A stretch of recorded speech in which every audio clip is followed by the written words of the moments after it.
It's a beautiful evening here at Mauerpark, the most popular park in Berlin.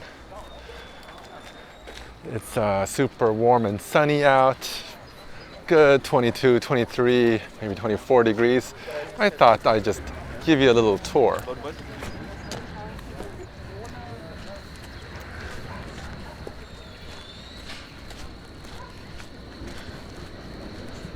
This is how Berliners spend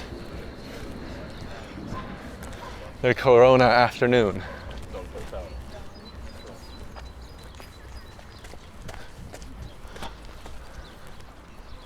On a typical sunny afternoon like this place would be packed. It would be absolutely packed with people. It's a little bit less packed than usual, but still no short of life.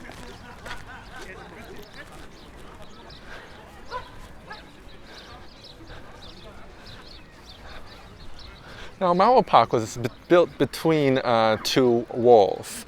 There's a wall over here you can see in the distance that I'll take you up to. And there's a wall that no longer exists down here. And Mauerpark is the space between these two walls.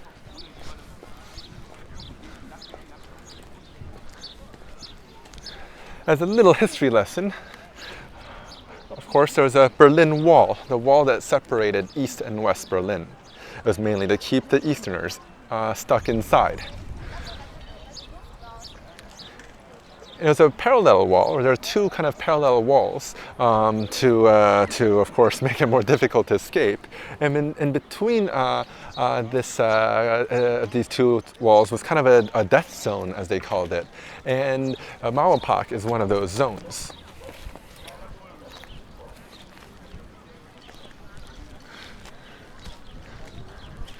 There's a lot of people out enjoying the sun. Now, the official rule here in Berlin is that you're allowed to be in groups of two, and you got to be about 1.5 meters away from everyone else. So far, it looks like people are doing pretty well, to be honest. I mean, I know you see a lot of people, but I think there's plenty of space in between. I don't see any COVID sharing over here.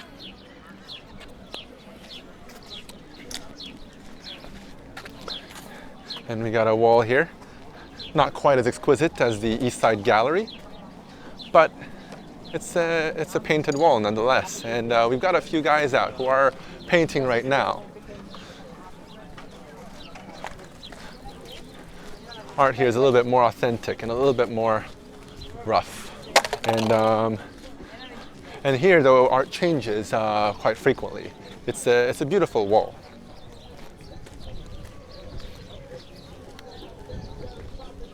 I'm happy to see people out. I'm happy to see the Berliners enjoying their sunny afternoon, and I'm happy to see people going about their daily lives. Berlin has taken a very kind of a liberal approach, where the businesses are shut, and the parks are technically only for exercise, but people do hang out, play music, drink beers, and that is, of course, very much tolerated. I even smell a little bit of weed now. The official German guideline is a recommendation from the federal government for to stay a distance by 1.5 meters and stay in groups of two. But due to the federal nature of Germany, it is actually up to the cities and the local governments and the states to make sure that these rules are kind of implemented and enforced. There is no blanket regulation across the state.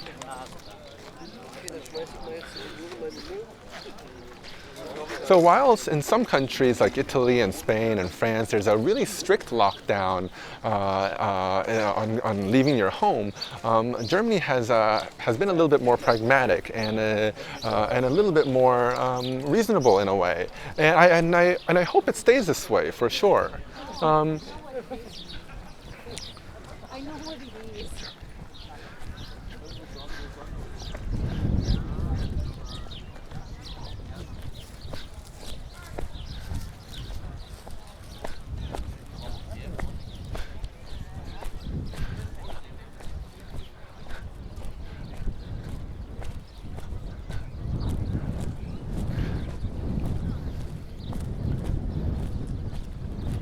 I think the politicians are in a very difficult situation. But in the end, the parks need to stay open. You can't stop people from socializing. People do want to hang out, and if they don't do it here, they're going to do it in their apartments. I mean, I hear some music and from my neighbors all the time. I mean, they are watching Netflix at home, probably a group of a few people having some beers, and that's fine. If they're going to do that, they might as well do that out here and socialize. I mean, there might be some slightly larger groups here, maybe 2 or 3 or 4 people, that's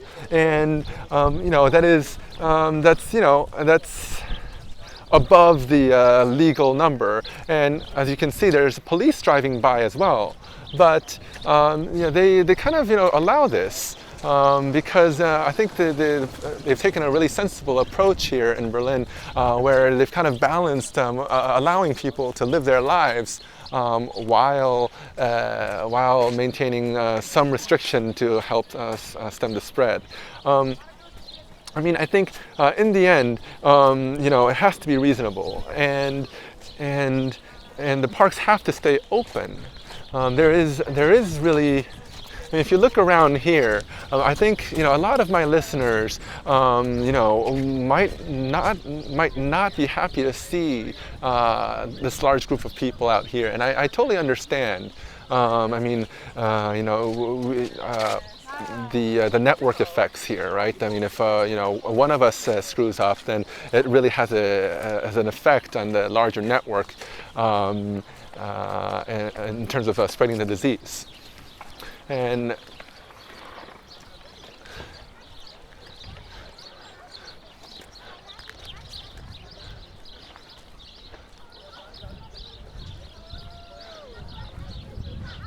when we look around here, I mean, there's despite the large number of people, there's no shortage of space. I mean, just look around, and there's plenty of space. I don't see any COVID spreading here, to be honest. And I think what we really need to realize is that the real risk and the real dangers come from crowded buses and crowded trains and crowded clubs and crowded restaurants. I mean, those places where you really cannot get away from people and where you're really stuck with like 20 people per, in your radius of 2 meters. And that is where communicable diseases spread. I mean, that is where pathogens spread. And that's where, your sneezes will affect 20 people.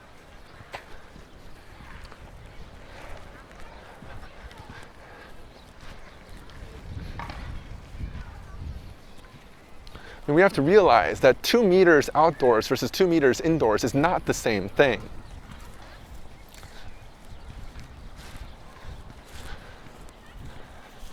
I mean, just do a little experiment for yourself. I mean, go to your room and brew a pot of coffee and walk 2 meters away from that coffee, and it's gonna really overpower your room.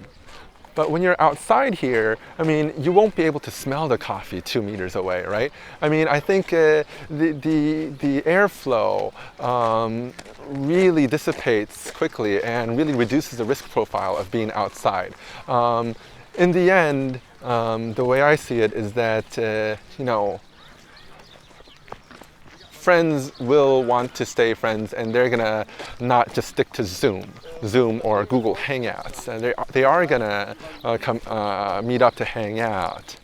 And whether they're hanging out at a supermarket, which I've seen happen, or they come out to this park, I think it's gonna happen regardless. And then you might as well let it happen in a safer venue, like outdoors, and allow people to get some exercise with it.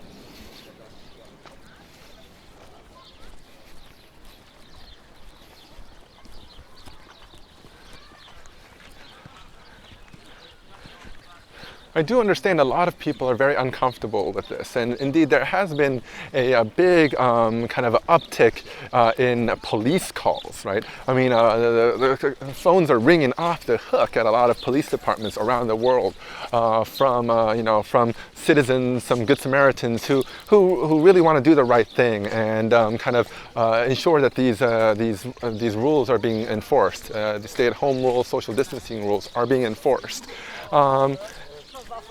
And I think it has really turned into a large level of fear. Oh, what is this game? This is a cool game. I've never seen this.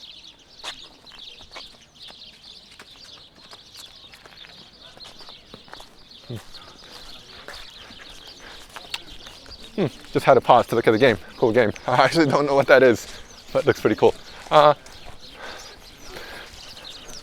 I think that there's a huge amount of fear in going around, and it's totally justifiable. I mean, we don't know where this disease is heading.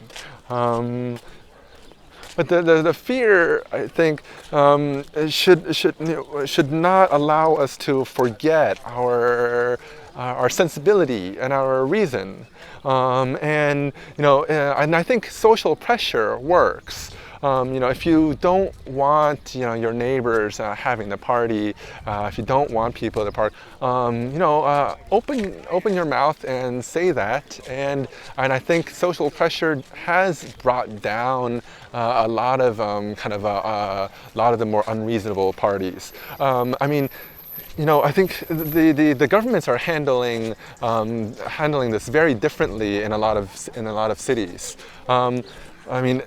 Like in Rome, they have a website where you can kind of report crimes to the police, and it's being used primarily to report the social distancing violations, and the police there are taking this quite seriously, right? So they're enforcing it quite seriously, and indeed handing out a lot of citations. In New Zealand, their website was so popular for reporting crimes that it crashed a couple of days ago, and that's just pretty crazy. How much activity they're getting. But in Germany, it's almost kind of the opposite approach. One of the cities nearby, Magdeburg, it's a mid-sized city, a couple 100,000 people, a couple of hours away from Berlin. They had such an influx of calls that they decided that they announced to the public, please stop calling the police. 3 people sitting on the bench is not a crime. Stop calling the police. And I'm really happy that the police were actually more reasonable than the citizens of the city of Magdeburg. And indeed, there is a police officer driving by here. And a whole bunch of folks just hanging out. They were playing ball earlier, but I guess the police have come to shut it down. Yeah. I still hear some music, beer, and of course, I smell weed. But this here is the hallmark of Mauerpark. This is where they have karaoke every Sunday. Or at least every Sunday of the summer in a non-corona season. I mean, if it was a year ago right now, there would be karaoke going on. This would be packed with people. I mean, every seat would be filled. There would be a whole group of just people cheering you on. And I would probably be standing right here and singing something stupid. Actually, no, I wouldn't. I'd get too much stage fright to sing right here. But this is the stage of Berlin.